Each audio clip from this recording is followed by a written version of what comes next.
Your cubicle is the picture of aggressive normalcy.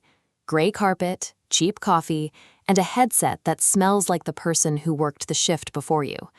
But the user environment you support is an artificial civilization, a digital prison designed to keep human minds occupied while bodies are farmed in pods. Matrix IT operates on a single core philosophy. The user must never suspect the world is a lie. Fixing a glitch is entirely secondary to maintaining the illusion. This creates some absurd administrative hurdles.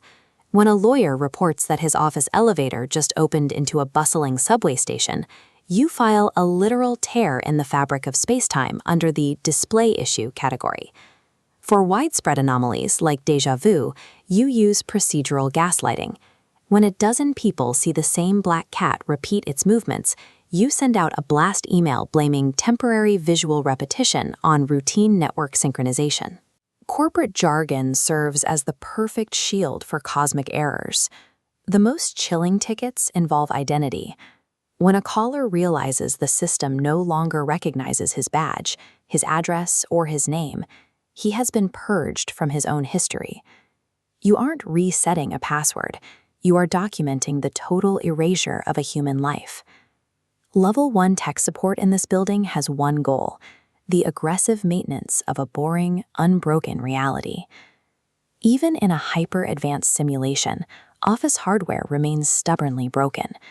Matrix printers malfunction with terrifying specificity, producing detailed maps of maintenance tunnels and basement levels for buildings that do not exist. When the environment breaks this visibly, you call the ultimate escalation team, the agents. They step out of impossible shadows, operating with a cold synchronicity that no human support staff could ever achieve. Agents skip the troubleshooting phase entirely. They physically remove the hardware. They remove the user entirely and every scrap of memory associated. Standard escalation in this company guarantees that no record of the issue survives. The survival of the system is bought with the total erasure of the problem. Eventually, the anomalies shift to the background infrastructure. A ringing landline in a deserted lobby signals an unauthorized exit attempt, a rogue mind trying to find a way out of the simulation. Then the rebels arrive, rewriting traffic lights and spawning weapons out of thin air. You are ordered to classify these violent systemic breaches as routine fire drills, forcing the witnesses to ignore the leather-clad hackers running up the walls. The greatest threat comes from hyper-observant users tracking pattern resets across the city. The machines respond with surgical precision. Accounts are disabled and tickets are replaced with a single note: user relocated. During a server downtime event, the entire world stutters. When 3 overlapping layers of the same cloud formation appear, you must blame a theological event on a simple weather inversion. Most users accept these excuses because they have a desperate psychological need for the world to remain ordinary. They want the lie to be true. But the job eventually infects you. You start noticing the edits in your own life, a hallway that smells different every Tuesday, or a crack in the sidewalk that vanishes while you're looking at it.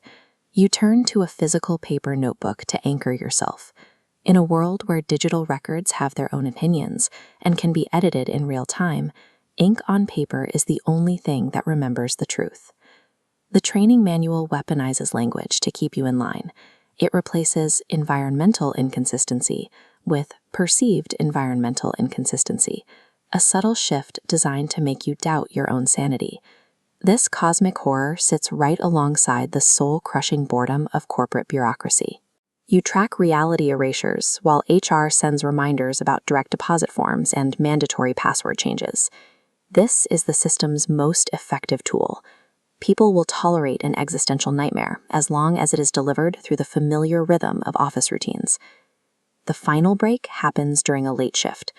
The interface peels back, and for 1 second, the walls, the windows, and your own hands dissolve into raw streams of green code.